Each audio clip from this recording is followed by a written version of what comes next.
Greetings, fellow thrill seekers.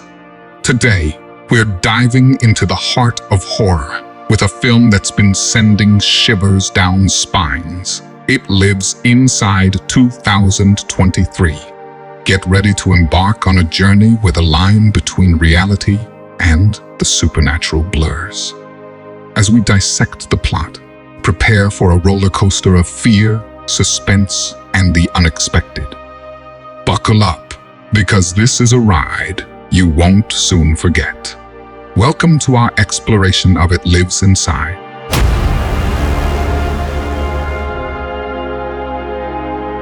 The movie begins in a dimly lit house, where the lights are flickering and the sound of a struggle can be heard.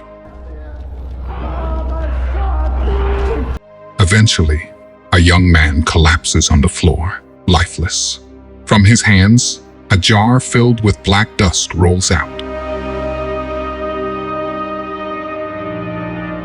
Not far from this house resides Samidha, who prefers to be called Sam.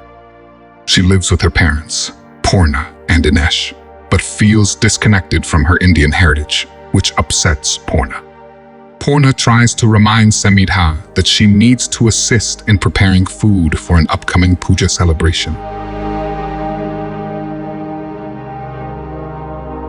At school, Samidha spends time with her friend and attends classes where she is particularly close to her teacher, Joyce. She also has a crush on a classmate named Russ. Another girl named Tamira arrives late to class, appearing exhausted as if she hasn't slept in days. Samidha and Tamira used to be best friends until they had a falling out. Tamira is also carrying the black jar from the house where the young man died. Joyce suggests to Samidha that she should check on Tamira, but Samidha believes it's not her concern. Tamira is seen walking home with a dead animal in her backpack and places a part of its carcass inside the jar to feed whatever is inside.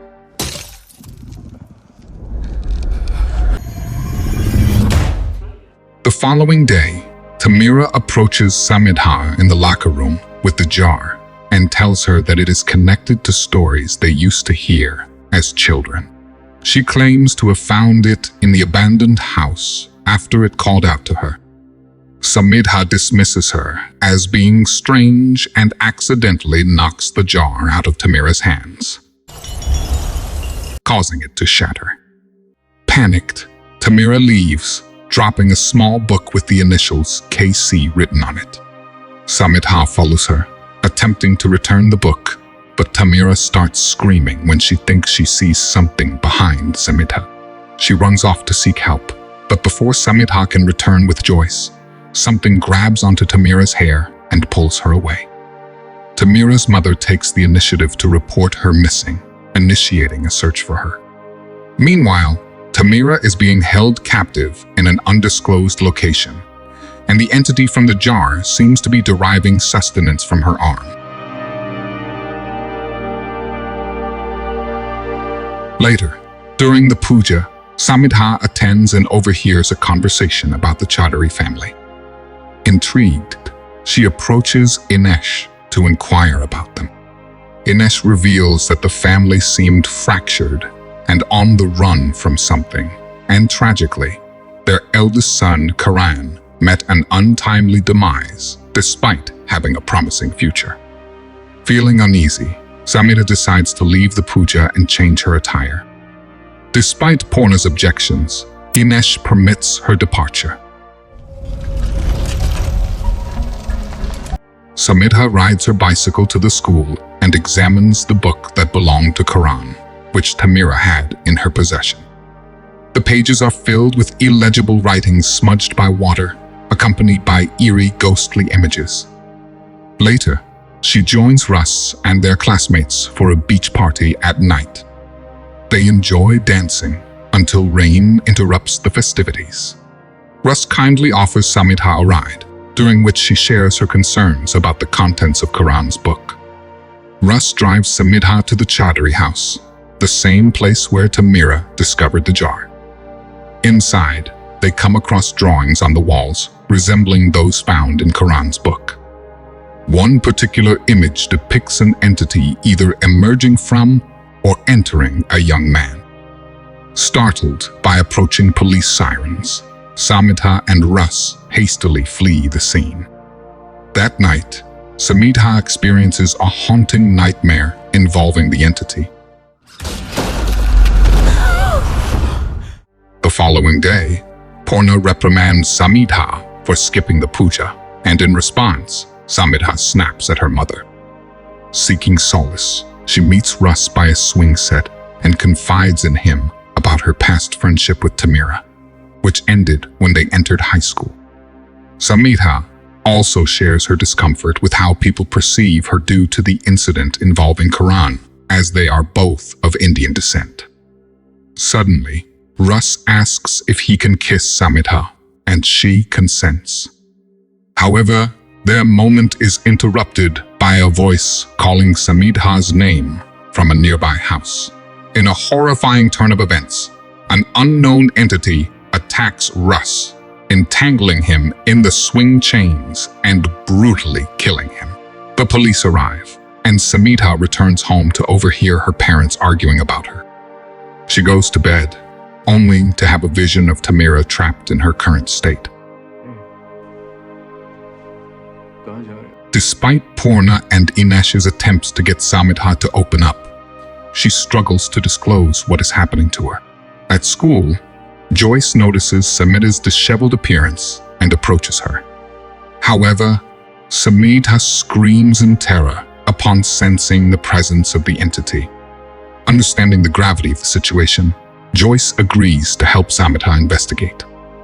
After examining the drawings Samita discovered, Joyce reveals that the demon haunting them is called a Pishach, which thrives on negative energy and consumes flesh. The jar had been containing it until Samita accidentally broke it. Finally, Samita musters the courage to approach Purna and inquire about the Pishach. Purna reiterates that the demon feeds off negative energy, particularly by isolating its victim from their loved ones until they are vulnerable and alone.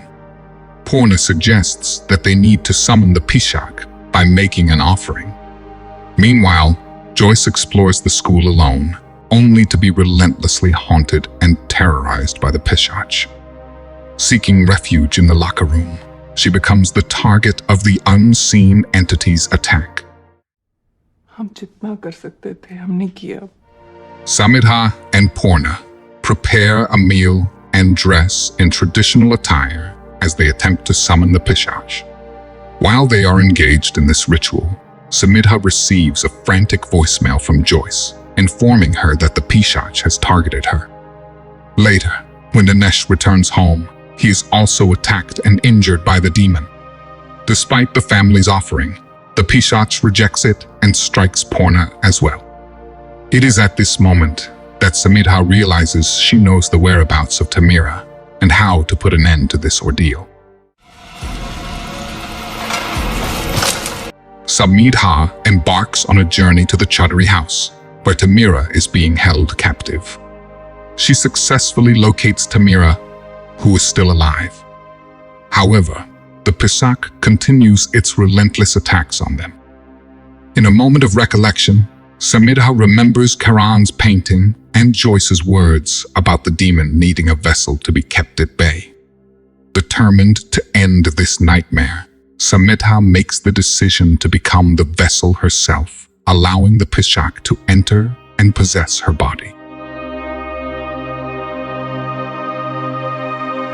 1 year later, Samita is depicted having dinner with her parents, who are both alive, as well as Tamira and Joyce, who have also survived.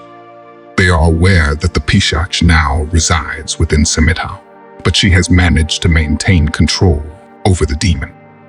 Samita and Tamira have continued their friendship throughout this time. However, with a sorrowful and tearful expression on Samita's face, as she now carries the burden of the Pishach within her.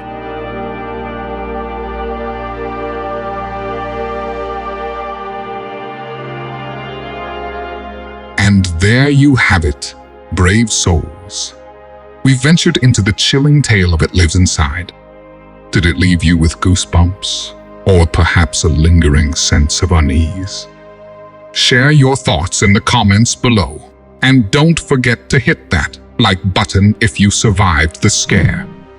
If you crave more thrilling content, subscribe and ring that notification bell. Until our next journey into the unknown, this is Mangkasa Movie Story, bidding you farewell. Stay curious, stay daring, and as always, happy haunting.